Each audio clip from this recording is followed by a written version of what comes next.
Welcome back. Do remember, all our top stories can be found on our website, channelstv.com, and on youtube.com/channelsweb. Do visit m.channelstv.com to see us live on your mobile device. You can also download the Channels TV app for Android, iOS, and Windows phones from their respective stores. Besides the news and updates, the Channels TV app has an eyewitness feature. We encourage you to use it to share those pictures, videos, or news of happenings around you. Just install the app, then tap and swipe to reveal the eyewitness menu and follow the instructions. A former member of the National Confab and former SSG of the defunct Gongola State, Mr. Moses Ngbale, has thrown his weight behind the establishment of grazing reserves in different parts of the country to end the recurrent clashes between herdsmen and farmers. He is a native of Kodomun community in Adamawa State and says statistics from other parts of the world have proven over time that grazing reserves and ranches prevent clashes between owners of cattle and farmland.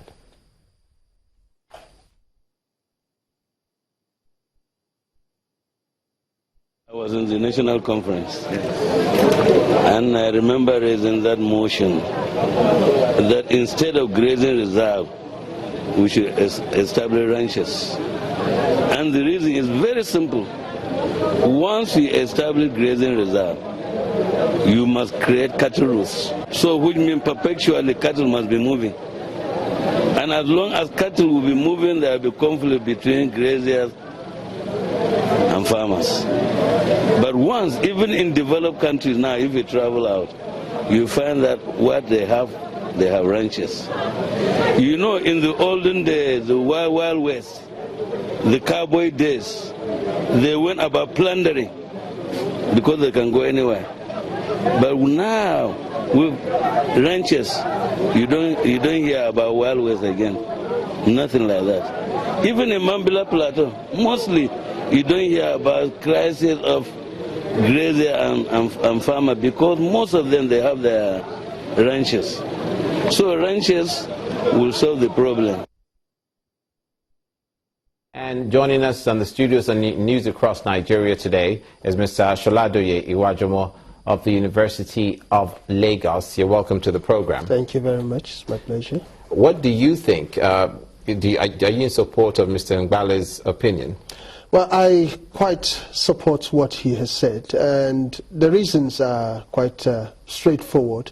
The more you move cattle around, the more you have conflict with people, because the cattle are looking for resources, food, water, which people are also using. So farmers are also using water for irrigation, and also, so in the process you have cattle either grazing on farmlands, and then this conflict seems never to end. Do you think over time this is a problem that has been building up and has exploded in the last few years? Because before this has been the norm, that we have this nomadic movement of cattle rearers from the north to the west, to the south, exactly. So do you think this was a problem that was just waiting to get worse? Well, it has always been with us, but then I think... Why is it now? Why is it happening now? Part of the problem... Why the violence now?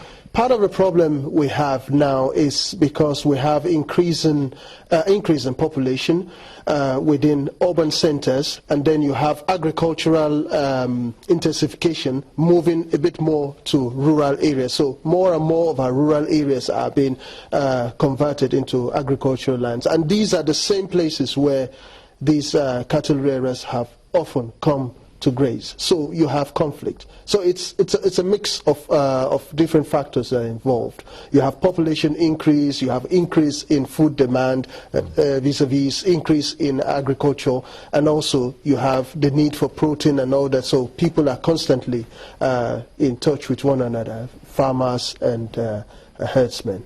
For those who don't believe that the cattle rearers and the herdsmen should have their own specific plots of land and should not have that, given them by the federal government, saying it's a business What's your response to that? It's quite a tricky thing because if you look at it from the perspective of using a resource that is supposed to be for everybody, every Nigerian, using it to take care of a few persons to improve their own business. It can generate a bit more conflict and more arguments over time.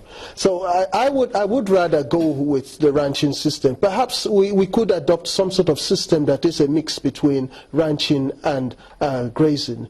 That you have the distance between the ranches and whatever grazing areas being quite close to each other, so that it's more or less within the same region that you have these cattle rearers moving between their primary ranch and also to grazing reserves. So it's going to probably be that's probably the best way to handle this situation. And we certainly hope that it's handled, because it's caused great loss of life. It's caused tremendous problems for states across the country. Yes. And one can only imagine the havoc wreaked on the families where people have lost their lives and breadwinners are nowhere to be found. Going forward, what do you think what position do you think the federal government should take now? Aside from, you think that aside from all the dialogue between the herdsmen and the stakeholders and the farmers, is there any other thing you think the government should do or are not doing enough of? Well, I think dialogue is the best way forward, and dialogue beyond even the herdsmen and the farmers. The generality of Nigerians need to understand the problem we have at hand, and we need to find a solution to it. The earlier we find a solution to it, the better for all of us, because we can't wish it away. It's been there with us, but now we're seeing that this problem is a bit more, it's becoming something that's more frequent with us. It's becoming a security threat. Yes, it is a security threat, because you have herdsmen moving across West Africa. Herdsmen move around a lot. As such, we know the problems we have with our borders. The government is doing a lot to keep our borders secured. But then you still have occasions where people move around with cattle, and well, we've heard on most of occasions where there are security challenges that supposedly herdsmen involved in which may not have been the case. Which may not have been the case. So we need to find an immediate solution to this. Thank you so much, sir. Dr. Sholadoye Iwajumo of the University of Lagos, the Department of Zoology, a lecturer there, his thoughts on the herdsmen and farmers clash. From there, we'll turn our attention to Kano State in particular, where residents of Karasa village in Doguwa local government area have fled their homes owing to the increasing rate of kidnappings. According to the State Police Command, those who have been able to pay ransoms have regained their freedom, while about 3 others are still in captivity. The Kano State Commissioner of Police, Rabiu Yusuf, visited the area to assess the situation and reassure residents that it will be brought under control. This is Karasa village in Doguwa local government area of Kano State, a border town linking Kano to Bauchi State in the northeast of Nigeria. The village is also home to the notorious Folgore forest, where cattle rustling activities has become rampant in recent times. With lots of potentials in agriculture, the residents do not only thrive on subsistence farming, but also depend largely on commercial agriculture.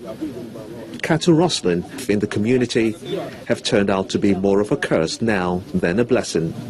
The residents say the fear of kidnappers has become the beginning of wisdom. Lowell Sani, who's been through the lion's den, recounts his experience. I spent 5 days in their custody. They released me after I paid 1 million naira, which I got after selling all my properties. I don't have anything now, and government has refused to help. Lowell is not alone in this feeling of despair. Other residents too now dread the night time, so much so that they seek refuge from security operatives attached to the village. We are in a terrible situation here. Look at our farms. We can no longer go and work. Our children cannot go to school, and most of our neighboring villages have relocated here due to the fear of being kidnapped. 3 of our children are already with the kidnappers, despite the presence of police officers here, and we are not free. And from 5 p.m. we don't go out. Although the policemen here are trying, but they are not enough and are practically outnumbered by the kidnappers. The Kano State Police Chief Rabiu Yusuf, however, assures that security operatives are working round the clock to guarantee the safety of the residents. He says it is important that the residents and the vigilante group continue to collaborate with the police to bring the situation under control. Community policing is all about partnering with the community. So they should partner with us, give us useful information, and they collaborate maybe with the security personnel that we deployed here. I think with that they will effectively checkmate the activity of hoodlums. The residents also have to battle with the absence of basic infrastructure like roads, schools and hospitals. The chairman of Dogowa local government area speaks on efforts being made to address some of these issues. Government is doing a lot in collaboration with the SS, the police and the army. Right now, the police and the army are inside the forest trying to rescue these people. The residents are looking forward to a peaceful community once again, one that will allow the residents to thrive in their chosen vocations without any fear of attacks or molestation.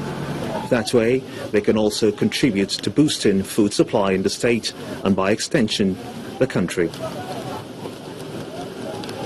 Coming up in the South-South, INEC says it's well on the way for proper preparedness for the Edo State governorship elections. And in the Southeast, the Anambra State government invests in youth development. Please stay with us.